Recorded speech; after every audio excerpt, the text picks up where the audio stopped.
is Harley Davidson going to do with their 2025 model lineup? Okay, so Harley Davidson obviously made a mistake earlier in this year, and my opinion is that what they do for the 2025 model lineup and what they plan to do needs to be strategically important to allow them to recover or revamp what mistake that they made. Everybody knows what mistake that I'm talking about. Everybody's still talking about it, still upset about it. So I think that 25 is going to be a very important year for Harley Davidson and what they do with the model lineup. Now, Harley Davidson sales have been down. If you are living under a rock and you don't know that, it is true. Dealer sales are down all over the place, even though, you know, they're still moving motorcycles.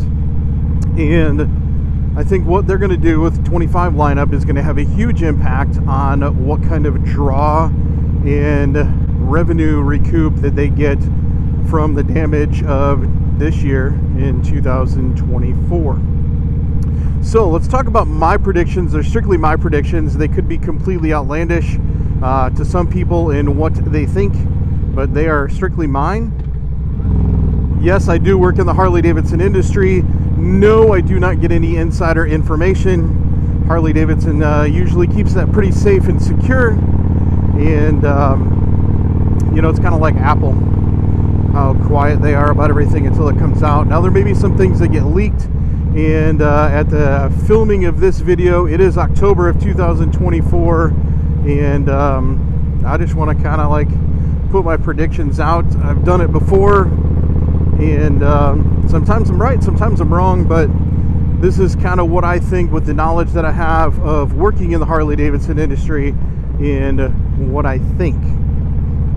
And like I said, strictly what I think, my opinion, not that of anybody of the motor company or any dealership out there. So, with the new change in the 2024 Street Glide and Road Glide being center cooled, I see those being carryover models, and the only thing that I really see coming is color change. Now, I will say over the last few years, the color change has been awesome for 2024. I do like some of the colors that they have.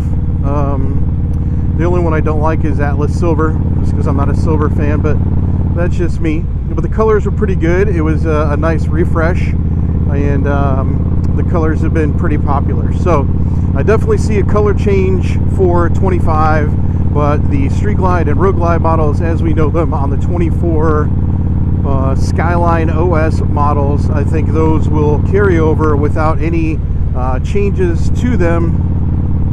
Obviously, this is the first full year. We did have the 2023 and a half CVO models that were released, and the 24s followed that platform. And obviously, they've got some bugs to work out, putting it across a bigger platform of models and getting more models out there. So they've done some learning. Definitely have some issues with the 24s that they've got to work on. But that's kind of the way it goes with anything that's new. Even like in the car world or technology world, sometimes you don't find out their bugs until you get them out there. So I think that the carryover models of the 24 Street Glide and Road Glide, we're just going to see new colors. Plain and simple. The 24s have been very successful with what Harley Davidson has done with them. And a lot of people like the improvements. Some people don't. So I definitely see that just kind of being a spot with, you know, the people that don't like it. They're either going to have to keep their bikes and improve them, or, you know, get used to the change with the 24s. Some people predict that they're going to go back to the old style, and I assure you that's probably not the case. Harley Davidson would not have gone through all the laborious process of retooling a line and everything that they've done to make those models to say, hey, nobody likes them, we're going to go back. I just don't see that happening. I do see the RevMax line continuing, and You know, the Sportsters, you know, the Nightster, the Sportster S, Nightster Special, and the Pan America I definitely see sticking around. Harley Davidson has put a lot of effort into the Pan America, and the popularity of the Pan America has changed over the last, I don't know, year or so, maybe a little longer. The Pan America is a, you know, on-road, off-road motorcycle. Harley's broken into that. However, we're seeing an emergence of people taking the Pan America with the amount of horsepower it has and the platform it has, and turning those into street bikes. And if you've followed like Harley Davidson Racing Team, King of the Baggers kind of stuff, you know that there is a separate hooligan class that is out there, and those guys are racing on a RevMax platform, specifically the Pan America. So I think those bikes are going to stay. I don't foresee them going anywhere. I do not see Harley Davidson making any real changes to the CVO lineup, kind of how they have it. Now, they may come out with a different CVO model, but I think they're going to continue to do the CVOs. They're very popular. I definitely think you'll see some different colors. One of the things with CVOs, part of the exclusivity of the CVO is the color, and you know, the rumor is they never duplicate a color. So I'm sure we will see a CVO model lineup with new colors, something different. They definitely did a good job with the legendary orange this year, and the CVO ST colors are great. The golden, white, pearl, and raven metallic are pretty awesome. Not a big fan myself of the copperhead, and the copperhead models, in my personal experience, have not moved with the same level of enthusiasm as the legendary orange or the CVO ST. Speaking of the CVO ST, I do not see that bike going anywhere. The popularity of the bike, when that bike first came out, everybody wanted it. You couldn't get them. People were putting deposits down, ordering those. The popularity is great.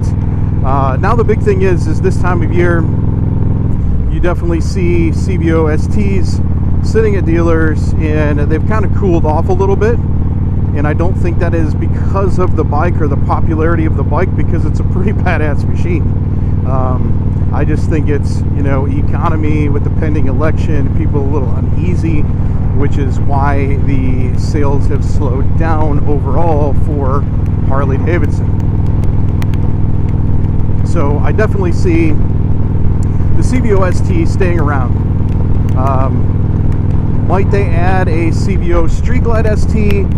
I don't know. I've given that a lot of thought, and I think that the popularity of the Road Glide is now outselling the Street Glide, and I think that is a platform that will stay.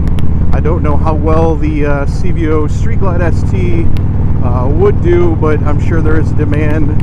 A lot of Street Glide or Batwing fairing people that are out there that would like to see that. So that may be a possibility.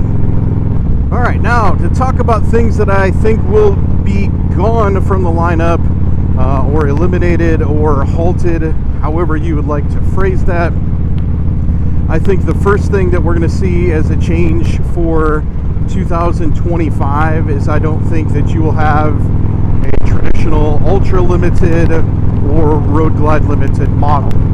Now, in speaking to people in just conversation, a lot of people think that that is a bold statement. However, Harley Davidson has been trying to wean down their model lineup and kind of just have fewer models, less choices, you know, kind of streamline and put efforts into what we know that works.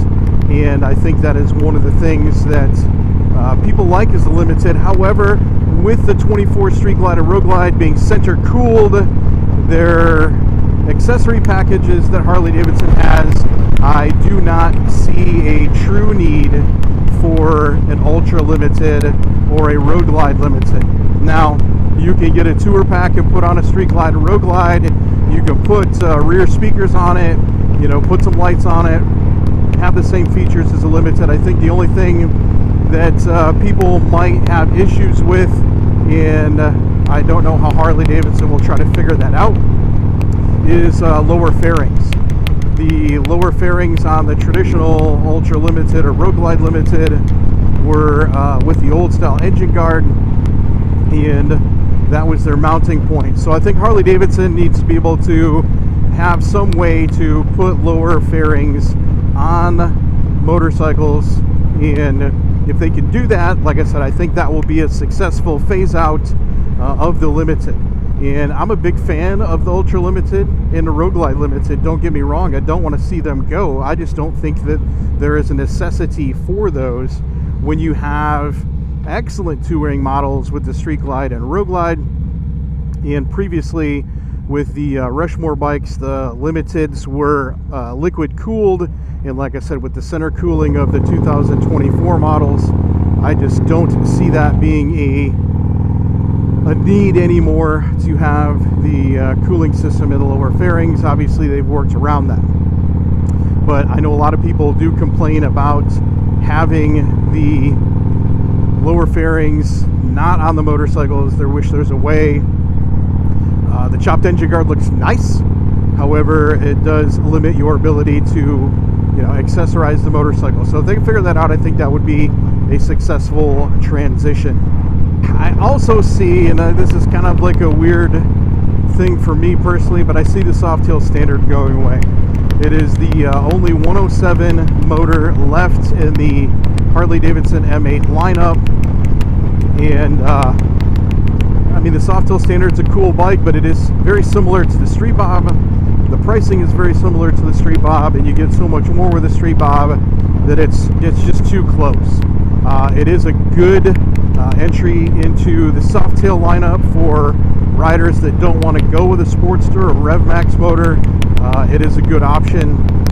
However, sales of the Softtail standard haven't been the greatest, and I definitely see that going away, and the motor company putting more efforts into other Softtail models and offerings that they have in the lineup. All right, the next one, don't get mad. This is just my opinion and what I see, but I definitely think the Road King Special is going to go away. When you look at the bike, a lot of people like the fact that the Road King is a touring bike and you don't have a fairing.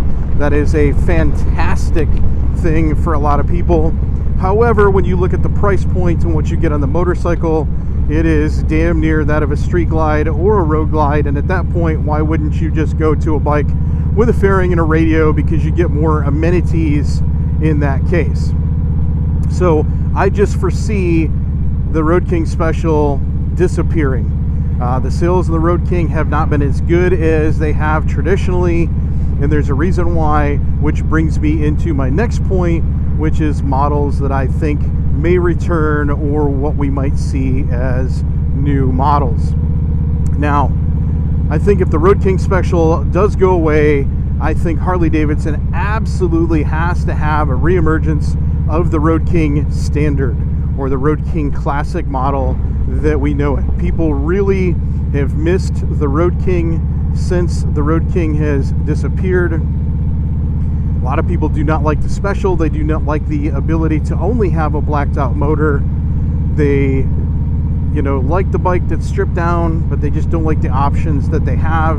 And I think, unfortunately, the Road King Special has suffered as a result of that. I think it would be a very smart move on the motor company's part to bring that Road King back and give people that traditional touring bike, no fairing option, or do an option where you have a blacked out motor and a chrome motor. I think that would be more appealing to people who don't like a fairing on a motorcycle and want that stripped down touring bike. Next, in my opinion of what goes, I think the CVO Pan America should go. I don't think that bike has done very well this year at all.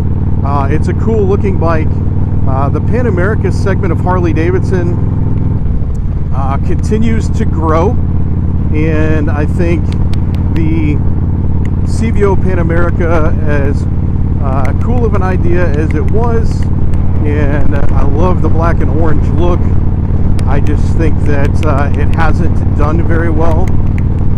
Your Pan America audience is definitely a more limited audience. I just don't think it did very well, and I don't think it will continue to do very well unless you are strictly an adventure touring rider.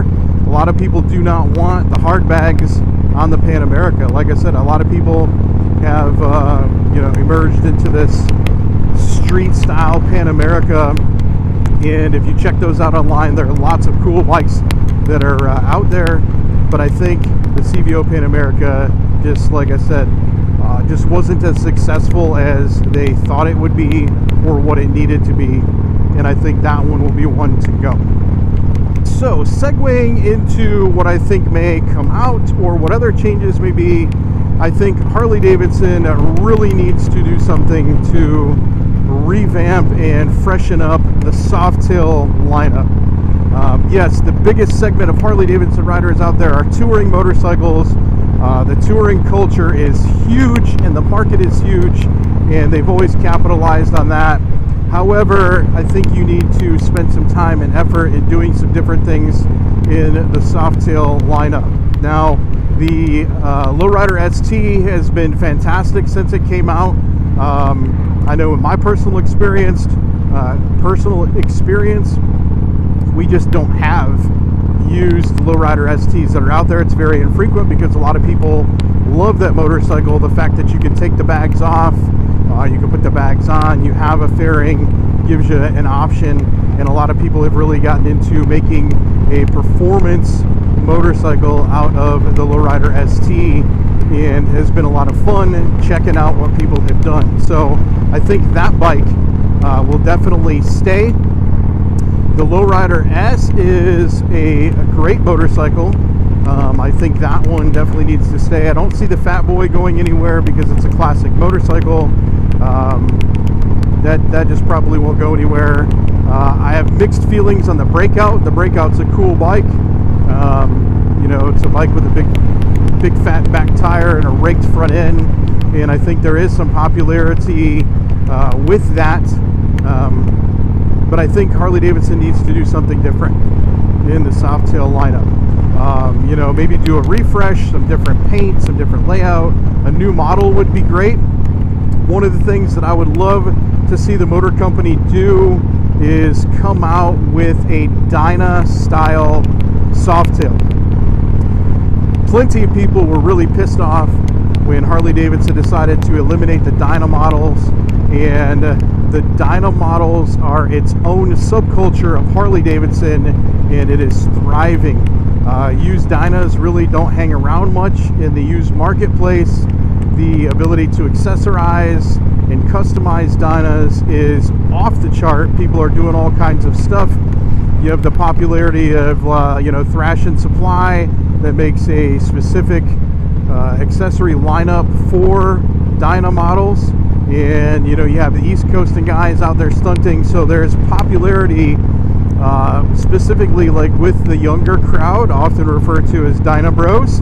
And I think Harley Davidson would be smart if they were to come out with some bike that would resemble a Dyna. And obviously, Harley's in the M8 platform for their motors, so it would have an M8 motor.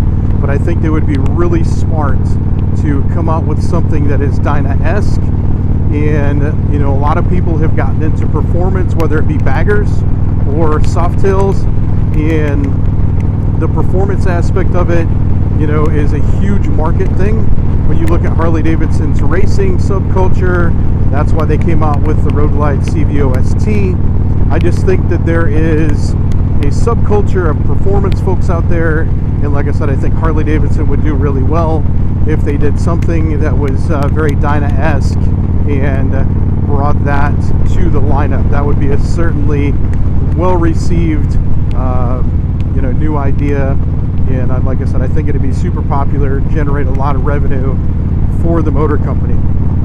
When you talk to Dyna guys, Softtail lineup really doesn't have anything spectacular that would revel the Dyna in its performance. I do think for 2025 you will see the Tri-Glide and the Road Glide 3 get the new updated fairing and Skyline OS. That is pretty much done deal. If you were Harley Davidson, you definitely have to do that. Customers have been asking, why didn't they do that?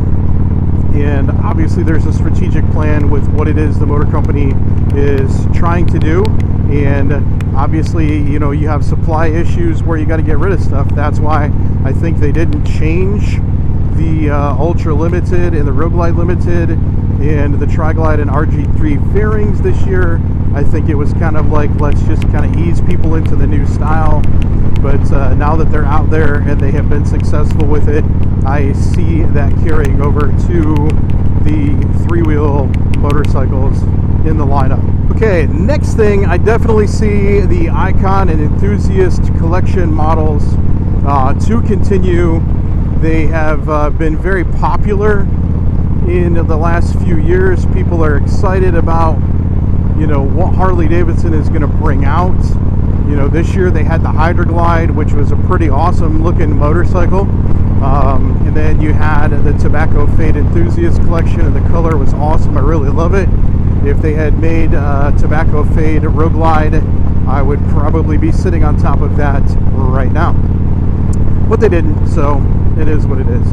But people have really appreciated the Fast Johnny, the El Diablo Lowrider ST, the Electric Glide Revival, the Highway King, and I think that's been pretty successful. So I see Harley Davidson continuing to do that. Do I have a prediction as to what model that Harley Davidson will bring back for the Icon series? No, I do not. That would be a pretty wide spread spectrum of things to choose from, and I just don't have the ability to predict that. I'm not that creative in the grand scheme of things. But I definitely see the Icon and the Enthusiast models continuing limited release.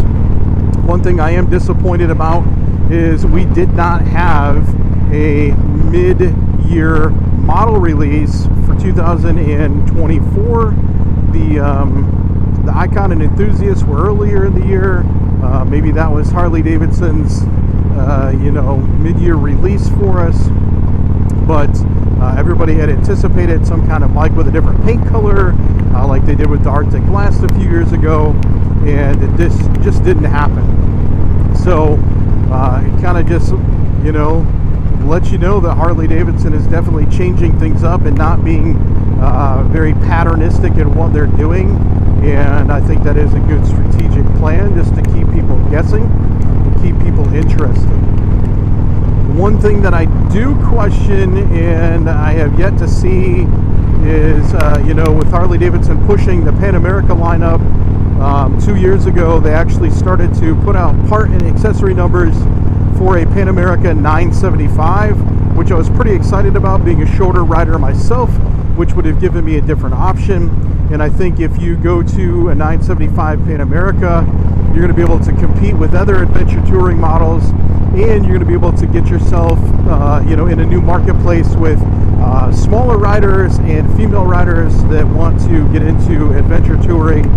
And we have yet to see that. Will we see it? I don't know.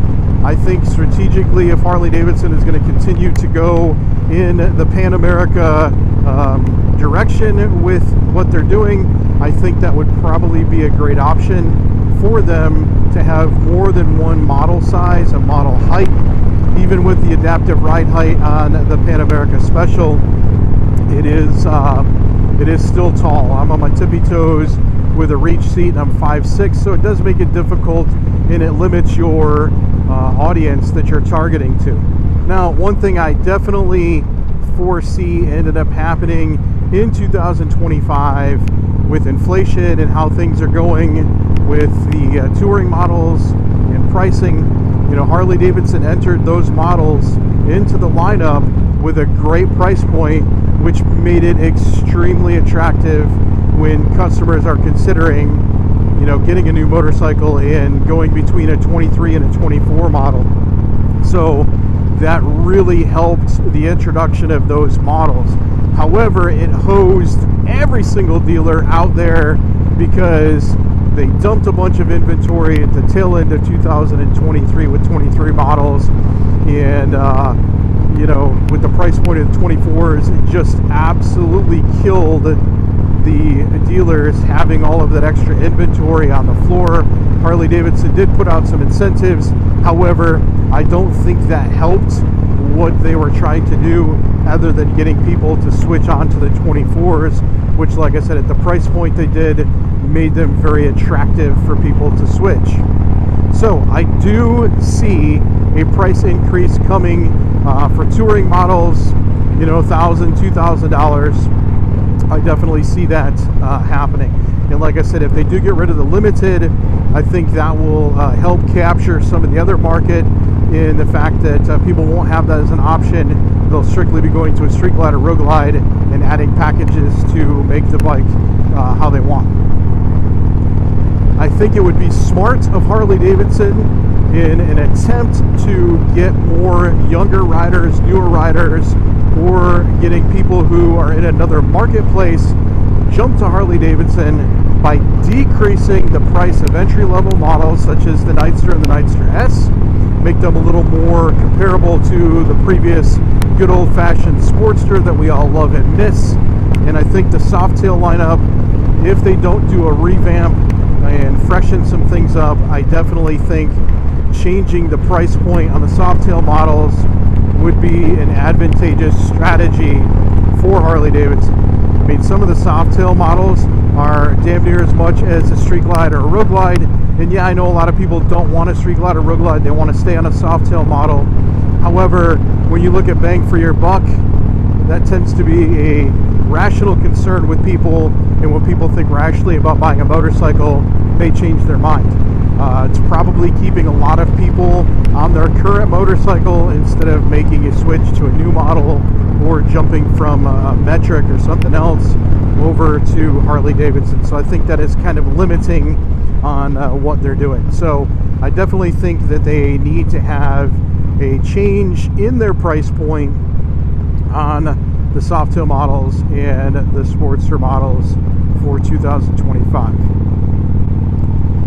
I think if Harley Davidson kind of leaves things as they are, they don't make any of the changes that I talked about. Not like I'm the expert, I'm just a fat biker in Harley Davidson world, just speaking my mind. But I think if they don't go with some of the changes that I've talked about, I think the sales, irregardless with what happens with the election and how people feel about spending money, I think if they leave things the way that they are and don't hit the expectations of consumers, I think they will continue to be in the slump that they're in now.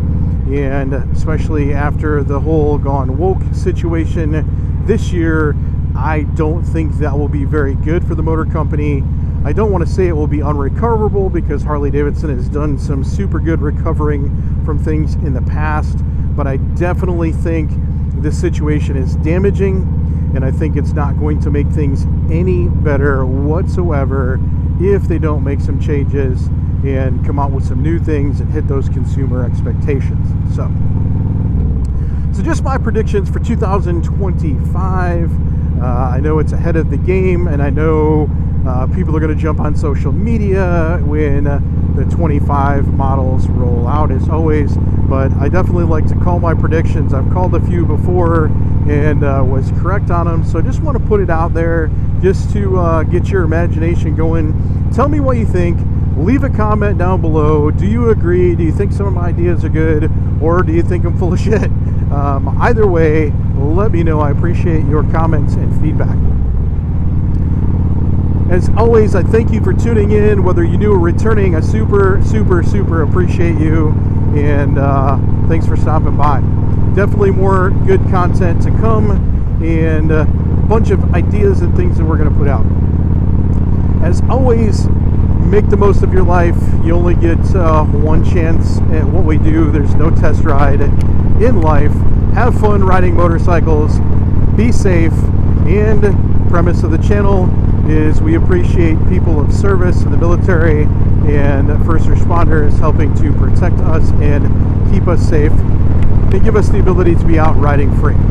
Until next time, we'll catch you later.